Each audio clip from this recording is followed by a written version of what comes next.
the respect and the recognition you get after clearing this exam ना, is like वो feeling जो है ना, Hello everyone, welcome back to my channel. This side Tanya Sethi. I hope your preparation for NORCET 10 is going well.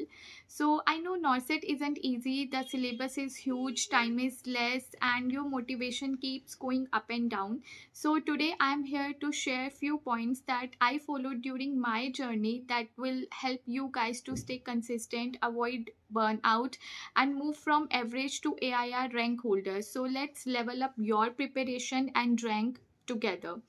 देखो, जो मैंने बहुत सारे स्टूडेंट्स में ऑब्जर्व किया है, इवन मतलब मुझे भी वो चीज़ होती थी कि एक दिन तो ना हम बहुत मोटिवेटेड सा फील करते हैं and the very next day हमें ऐसा लगता है कि यार मतलब बहुत सेल्फ डाउट्स आते हैं कि इतने सारे स्टूडेंट्स अपीयर हो रहे हैं, ठीक है, 12 to 15 आवर्स पढ़ते हैं, पता नहीं मेरी कैसी प्रिपरेशन है, मैं ये जो नॉर्सेट है वो क्लियर कर पाऊँगा या कर पाऊँगी। तो बहुत सारे सेल्फ डाउट्स होते हैं, ठीक है। देखो, आपको ना ये जो एक मोटिवेशन और डीमोटिवेशन का लूप है, इसमें बिल्कुल नहीं फंसना है, ठीक है। आपको जो दो चीज़ें फॉलो करनी है जो आपका एग्जाम क्लियर करने में हेल्प करेगी, वो क्या है? एक तो है डिसिप्लिन और दूसरा है कंसिस्टेंसी, ठीक है। द फर्स्ट इज डिसिप्लिन, ठीक है। So what is discipline? Discipline is doing what that needs to be done, ठीक है।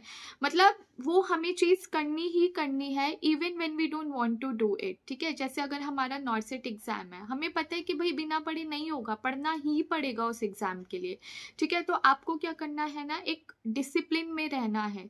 Then the second is consistency, ठीक है। So consistency means showing up daily, कि आप डेली 6 to 8 आवर्स अपनी studies को दे ही रहे हो, ठीक है। कई बार ऐसे होता है कि यार अभी पढ़ने का मन नहीं है, तो उस समय जो भी आपका मन करता है, लाइक सिंगिंग, म्यूजिक, डांस, ठीक है, प्लेइंग स्पोर्ट्स, तो आप वो सब करिए। बट आपको उसके बाद क्या है, स्टडी टेबल पे आना है, अपनी बुक्स ओपन करनी है, क्योंकि जब आप उस चीज़ में आते हो ना, तो अल्टीमेटली आपको आपका एक कॉन्फिडेंस बूस्ट होता है, ठीक है। आप मोटिवेटेड फील करते हो जब आपको वो कॉन्सेप्ट समझ आते हैं, जब आप अपने MCQs प्रैक्टिस कर रहे होते हो, और सारे MCQs आप मतलब मोस्ट ऑफ योर MCQs जो हैं वो आपके राइट हो रहे होते हैं। This exam is game changer, ठीक है। आपकी लाइफ को ना बहुत बेटर कर देगा ये एग्ज़ाम।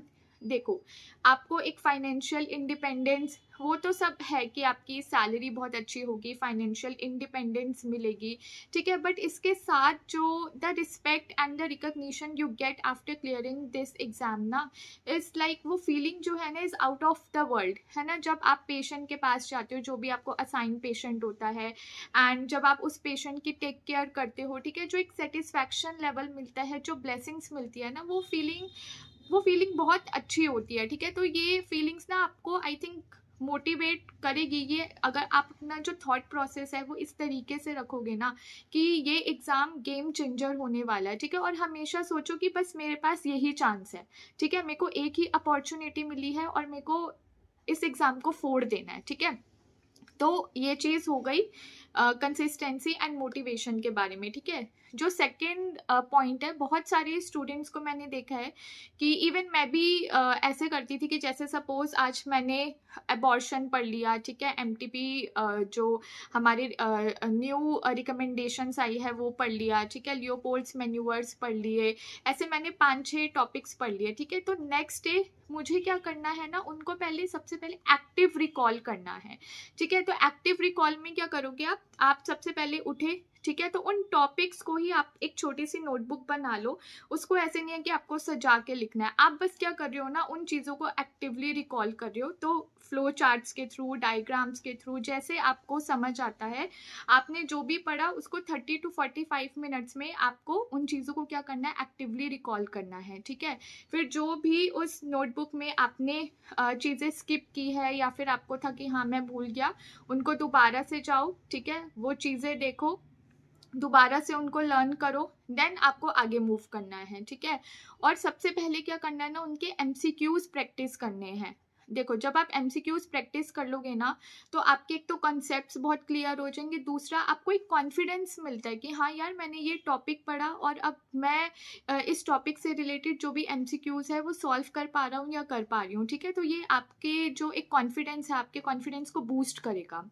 देन सेकेंड इसके बहुत सारे स्टूडेंट्स के डाउट होते हैं कि मैम एमसीक्यू प्रैक्टिस कहाँ से करनी है। देखो मार्केट में बहुत सारे रिसोर्सेज अवेलेबल है, बहुत सारी टेस्ट सीरीज है, ठीक है। तो जो आपको अच्छा लगता है, जैसे मैंने क्या किया था ना, पीआर यादव भी किया था, टारगेट हाई किया था एंड सॉन्डर्स से एमसीक्यू सॉल्व करे थे, ठीक है। तो आप पीआर यादव कर सकते हो, बहुत बेसिक है बट आई थिंक आपको वहीं से स्टार्ट करना चाहिए। बहुत सारे आपके जो बेसिक कॉन्सेप्ट्स है वो वहाँ से क्लियर होते हैं, ठीक है। पीआर यादव या टारगेट हाई में से आप कोई भी एक कर सकते हो। एंड देन आपको जो एनक्लेक्स है वो तो करनी ही करनी है, क्योंकि एनक्लेक्स में क्या है ना, आपकी वहाँ पे clinical judgement scenario based questions होते हैं, ठीक है। तो आजकल जो नॉर्सेट है उसमें ऐसे ही क्वेश्चंस पूछे जाते हैं, तो आपको अपना एनक्लेक्स से एमसीक्यू जरूर प्रैक्टिस करनी है। Then the third point is कि नोट्स कैसे बनाने हैं।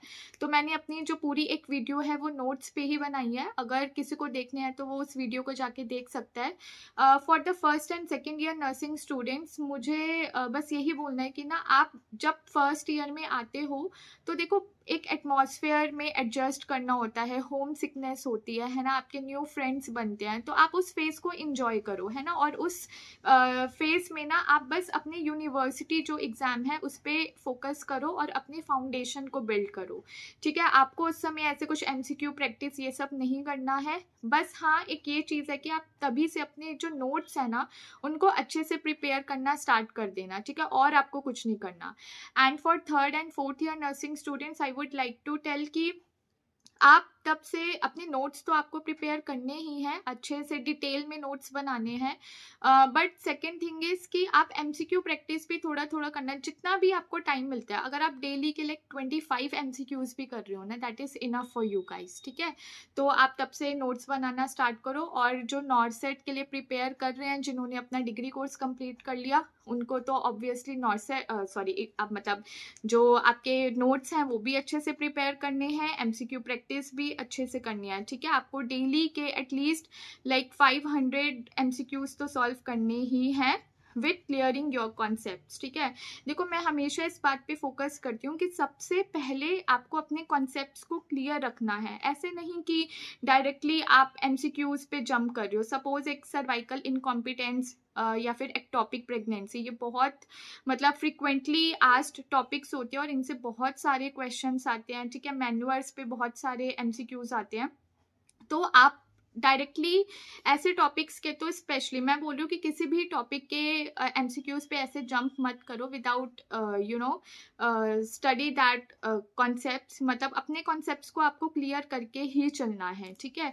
फिर जब आप एमसीक्यू करते हो ना तो आपको खुद अच्छा लगता है, कॉन्फिडेंस बूस्ट होता है कि हाँ मैंने ये टॉपिक पढ़ा और अब एमसीक्यूज अच्छे से सॉल्व हो पा रहे हैं, ठीक है। And so every late night study sessions, every extra hour that you are giving, every efforts that you are putting, so it's all adding up, ठीक है। So stay consistent, stay focused and all the best for your preparation.